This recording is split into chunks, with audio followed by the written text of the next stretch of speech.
Tea hub కార్యకలాపాలను నిజామాబాద్, వరంగల్ జిల్లాలకు విస్తరించి యువతకు మరిన్ని ఉపాధి అవకాశాలను కల్పిస్తున్నట్లు ఐటీ శాఖ మంత్రి కె తారక రామారావు మండలిలో ప్రకటించారు. ద్వితీయ శ్రేణి పట్టణాలకు ఐటీ సంస్థలు ఏర్పాటు చేసేలా ప్రభుత్వం రాయితీలు, ప్రోత్సాహకాలు అందిస్తున్నట్లు కేటీఆర్ వివరించారు. తెలంగాణ ప్రభుత్వం అన్ని జిల్లాలు, గ్రామీణ ప్రాంతాల్లో సాఫ్ట్వేర్ అభివృద్ధి కేంద్రాలు, బీపీఓల ఏర్పాటును క్రియాశీలంగా పెంపొందిస్తున్నది. ఇటీవల నెలలో అనేక సాఫ్ట్వేర్ పరిశ్రమలు రాష్ట్రమంతటా కూడా కార్యకలాపాలను ప్రారంభించినాయి. సైంట్ అనే సంస్థ వరంగల్లో అభివృద్ధి కేంద్రాన్ని ఏర్పాటు చేసింది. ఎక్లాత్ అనే సంస్థ ఒక బీపీఓ సంస్థను, బీపీఓ కార్యాలయాన్ని కరీంనగర్లో ప్రారంభించింది.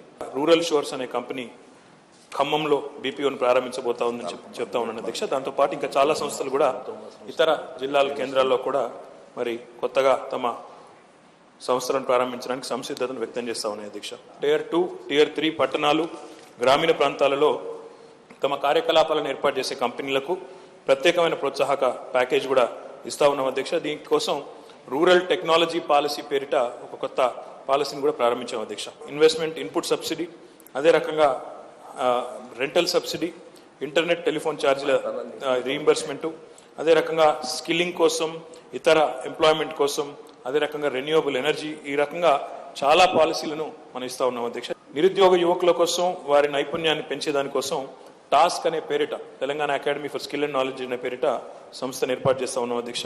దీనివల్ల ఇప్పటికే చాలా మంది, వేలాది మంది యువకులకు మనం శిక్షణ కూడా ఇవ్వడం జరిగిందని చెప్పి కూడా గౌరవ సభ్యులకు తెలియజేస్తా ఉన్నాం అధ్యక్ష.